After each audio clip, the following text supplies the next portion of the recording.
हमरा होई है होरी लावा बोलाइब नाना दो। हमरा होई है होरी लावा बोलाइब नाना दो। ससुर के कमीनी से ढोलक मंगाइब हो। ससुर के कमीनी से ढोलक मंगाइब हो।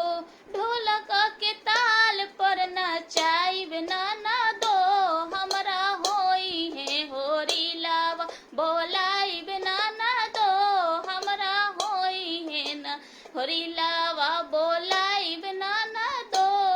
देवर के कमीनी से तबला मंगाइब हो। देवर के कमीनी से तबला मंगाइब हो।